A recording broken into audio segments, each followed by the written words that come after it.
اللہ میری دوڑ تیری طرف ہے، چاہے میرے کام مخلوق کے راستے سے بنا یا براہ راست بنا، میں ان مخلوق اور میں محتاجوں کی پلٹن کے پیچھے نہیں چلتا۔ بسم اللہ الرحمن الرحیم۔ رمضان المبارک میں افطار کی وجہ سے مغرب کی نماز میں تاخیر کرنا۔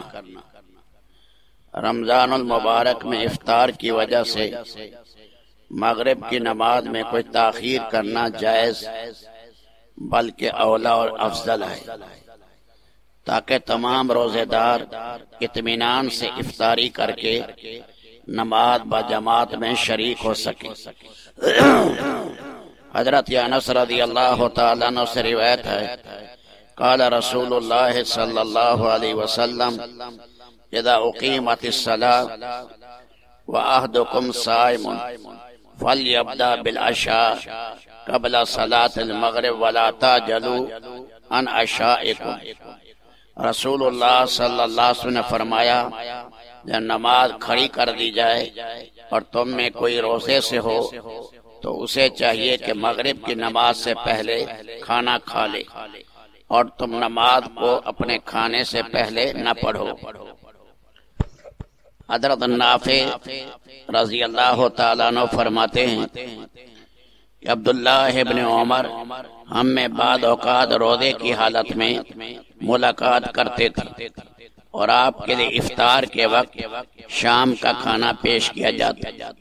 مغرب کی نماز کی اذان ہو چکی ہوتی تھی، پھر وہ کھڑی بھی ہو جاتی اور آپ نماز کی آواز سن رہے ہوتے تھے، مگر آپ کھانا نہیں چھوڑتے تھے، نماز کے لیے جلدی نہیں کرتے تھے یہاں تک کہ کھانا نہ کھا لیں، پھر تشریف لے جا کر نماز پڑھا کرتے اور فرماتے تھے، اللہ کے نبی صلی اللہ علیہ وسلم یہ فرمایا کرتے تھے کہ تمہارے سامنے جب شام کا کھانا پیش کر دیا جائے تو نماز کے لیے جلدی نہ کیا کرو۔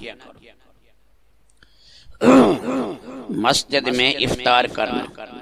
احادیث میں مسجد میں کھانے کا ثبوت ہے، اس کے ساتھ مسجدوں کو صفا بھی رکھنا چاہیے۔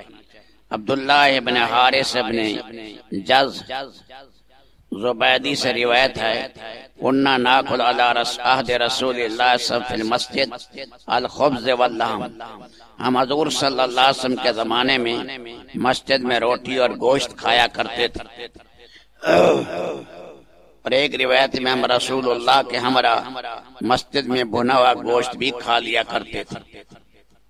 اللہ تعالیٰ نے کتنی ہماری رعایت رکھی ہے، اس لیے 10-15 منٹ تاخیر ہو جائے مغرب میں تاکہ نماز پیاری صحیح ادا کر، کیونکہ اگر بھوک کے ساتھ پڑے گا خیال کھانے کی طرف ہوگا اور نماز کھانا بن جائے گی۔ اگر کھانا کھا لے یا بقدر ضرورت اتنا کھا پی لے کہ تسلی سے نماز پڑھے، اللہ کے ہاں یہ پسندیدہ ہے۔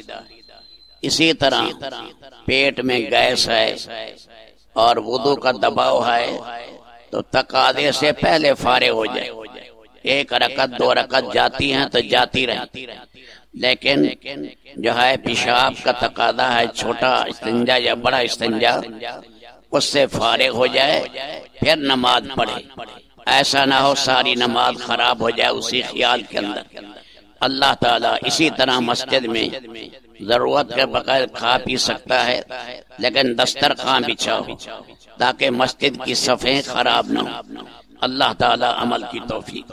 اللہ میری دوڑ تیری طرف ہے، چاہے میرے کام مخلوق کے راستے سے بنا یا براہ راست بنا، میں ان مخلوق اور میں محتاجوں کی پلٹن کے پیچھے نہیں چلتا۔